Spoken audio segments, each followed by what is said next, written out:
दिल्ली राजपत्र, दिल्ली गजट। जी हाँ, यहाँ पर सबसे पहले तो आपको बता दूं कि आप लोगों के लिए दिल्ली एपीपी की वैकेंसीज आने वाली हैं। ये गजट है, रूल्स है 2025 का अमेंडमेंट, जो आपके राष्ट्रीय राजधानी क्षेत्र दिल्ली सरकार सहायक लोक अभियोजक भर्ती नियमावली 2025 आपका कहा जाएगा। इस नियमावली को आपका नोटिफाइड किया है दिल्ली गवर्नमेंट के द्वारा, और यहाँ पर पूरा का पूरा शेड्यूल ये देखिए दिया हुआ है आप लोगों के लिए। ये वैकेंसीज बहुत ही जल्दी आपकी नोटिफिकेशन के थ्रू आपको देखने के लिए मिल जाएंगी। बाकी पद इन्होंने यहाँ पर खोले हुए हैं। तो पोस्ट है आपकी सहायक लोक अभियोजक, और पदों की संख्या है आपकी 265। लेकिन यहाँ पर देखिए स्टार लगा हुआ है, तो इसमें परिवर्तन कार्यभार पर निर्भर है। जरूरी नहीं कि आपकी 265 ही आ जाए, इससे कम या ज़्यादा भी हो सकती है, इसलिए उन्होंने यहाँ पर पहले ही नोट करके चीज़ें दे दी हैं। उसके अलावा अगर हम बात करें यहाँ पर वर्गीकरण की, क्लासिफिकेशन, तो ये हमारा सामान्य केंद्रीय सेवा है और आपका जो है गजेटेड है, याद रखिएगा। और क्लास फर्स्ट ए की वैकेंसीज हैं। वेतन की अगर हम यहाँ पर बात करें तो ये वेतन मैट्रिक्स लेवल है आपका 10। यहाँ पर सैलरी अगर आपकी शुरुआत में इनिशियली अगर हम बात करें 56,100 से स्टार्टिंग है और 1,77,500 तक आपकी रहेगी। और यहाँ पर इसके बाद हमारा 6 पॉइंट पर आता है कि क्या भर्ती वाले उम्मीदवारों के लिए यहाँ पर एज का क्राइटेरिया क्या रहेगा। तो यहाँ पर देखिए जो एज है मैक्सिमम 35 ईयर्स है, उससे ज़्यादा नहीं होगी। बाकी जो आपका रहने वाला है वो केंद्र सरकार के आदेशों के अनुसार यहाँ पर डिसाइड की जाएगी। ठीक है कि 5 ईयर केंद्र सरकार द्वारा जारी आदेशों निर्देशों के अनुसार में सरकारी कर्मचारियों के लिए 5 ईयर्स तक शिथिल है। गवर्नमेंट जो कर्मचारी हैं उनके लिए इन्होंने यहाँ पर थोड़ा सा दिया हुआ है। उसके अलावा एलिजिबिलिटी क्राइटेरिया क्या रखा जाएगा, तो देखिएगा अनिवार्य योग्यता में सबसे पहले किसी भी मान्यता प्राप्त विश्वविद्यालय से, लेकिन देखिए मान्यता प्राप्त होना चाहिए, संस्थान से लॉ की डिग्री आप लोगों के लिए होनी चाहिए, और बार में 3 वर्षों का अनुभव हो। तो देखिए यहाँ पर 3 ईयर की प्रैक्टिस इन्होंने मांगी है। ठीक है, एपीपी की वैकेंसीज के लिए भी याद रखें। कोई भी डिजायरेबल जो योग्यता है लागू नहीं की है उन्होंने।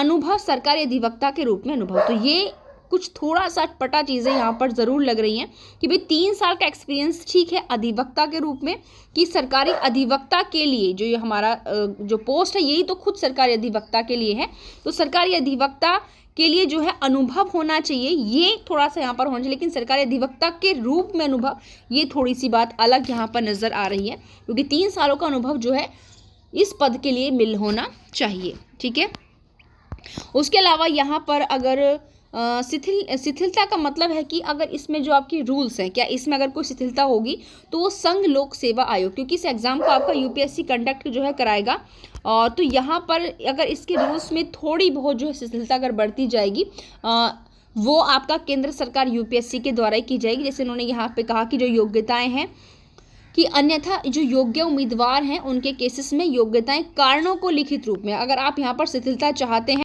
तो कुछ रीज़न आपको रिकॉर्ड करने होंगे, उसके अलावा ही यहाँ पर आपको शिथिलता मिल सकती है। योग्यता मानक में ये पहला वाला, और दूसरा जो है अनुभव की यहाँ पर बात करके जो 3 साल का एक्सपीरियंस मांगा है अगर वो नहीं मांगा जाएगा। लेकिन आगे अब हम यहाँ पर बात करते हैं क्या क्या दिया हुआ है।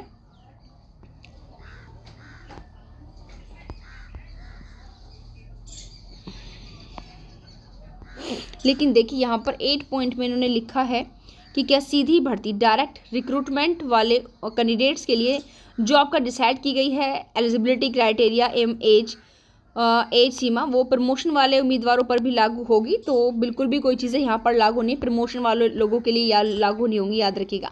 परीक्षा ड्यूरेशन मोस्टली वही 2 ईयर्स रहता है स्टार्टिंग में आपका, और ये आपका 100% जो है वो क्या है डायरेक्ट रिक्रूटमेंट रहने वाली है, ये भी आप लोग यहाँ पर ध्यान रखिए। सैलरी कितनी रहेगी वो स्टार्टिंग में हम आपको यहाँ पर बता चुके हैं। बाकी प्रमोशन वगैरह पर ये जो रूल्स यहाँ पर बनाए गए हैं, ये रूल्स केवल आपके जो हैं ये 2025 आप जैसे हमने शुरुआत में बताया गजट नोटिफाइड किया है दिल्ली गवर्नमेंट के द्वारा, और यहाँ पर ये आपके इन नियमों को अभियोजन निदेशालय ने निकाला है, आपका के द्वारा किया गया है संशोधन। राष्ट्रीय राजधानी क्षेत्र दिल्ली सरकार सहायक लोक अभियोजक भर्ती नियमावली 2025 कहा जाएगा। तो ये जो रूल्स यहाँ पर दिए हुए हैं सारे, ये केवल डायरेक्ट रिक्रूटमेंट पर ही लागू होंगे, प्रमोशन वगैरह पर इनका कोई इफेक्ट यहाँ पर देखिए नहीं रहने वाला है। तो यहाँ पर हिंदी में था, ये पीछे पूरा आपका यहाँ पर इंग्लिश में दिया हुआ है। देखिए आप यहाँ से भी इंग्लिश वाले देख सकते हैं। डिस्क्वालिफिकेशन, अगर भाई किसी के एक से अधिक ज़्यादा पद नहीं है तो डिस्क्वालिफिकेशन उसी के लिए यहाँ पर दिया हुआ है। बाकी ये सारी चीज़ें आपकी हो चुकी हैं। 265 आपका हो गया, जो कि पूरी नहीं आएंगी, आ भी सकती हैं, कम भी हो सकते हैं, ज़्यादा भी हो सकती हैं। आपका सैलरी पैकेज है, और जैसे हमने शुरुआत में कहा था आपका सर्विस क्या है, गजेटेड है, नॉन मिनिस्टेरियल है, आपकी जनरल सेंट्रल सर्विस की ये वैकेंसी है, ग्रुप ए है। और ये आपका देखिए क्वालिफिकेशन है, डिजर्व क्वालिफिकेशन आपकी कुछ भी नहीं मांगे इन्होंने। एक्सपीरियंस फिर वही देखिए, एक्सपीरियंस एज गवर्नमेंट एडवोकेट, ठीक है, सरकारी अधिवक्ता के रूप में अनुभव। भाई सरकारी अधिवक्ता के लिए अनुभव की मांग कर रहे हैं, ठीक है, ऐसा नहीं है। क्वालिफिकेशन स्टैंडर्ड मानक योग्यता के लिए, अनुभव के लिए जो छूट यहाँ पर दी हुई है, ठीक है।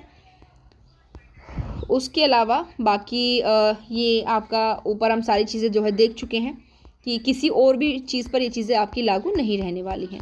तो यहाँ पर भाई फटाफट आप लोग तैयार हो जाइए, क्योंकि ये जो वैकेंसीज आपकी या तो एज इट इज़ या थोड़ी कम या ज़्यादा होकर के जो है आपके नोटिफिकेशन के रूप में बहुत जल्दी आपकी आने वाली हैं। आई थिंक लग रहा है कि 2026 में आप लोगों के लिए जो है लीगल फील्ड के अंदर वैकेंसीज़ की भरमार होने वाली है। इसके अलावा वैसे भी हम आप लोगों के लिए जो है अलग फील्ड के अंतर्गत भी जो स्टेट लेवल के, सेंट्रल लेवल की लीगल जॉब की नोटिफिकेशंस होते हैं, उनकी वीडियोस आपके लिए लेकर ज़रूर आते हैं। तो आइए नेक्स्ट वीडियो में देखते हैं इसका जो है दिल्ली एपीपी का जो है क्या सिलेबस रहने वाला है, सहायक लोक अभियोजक का।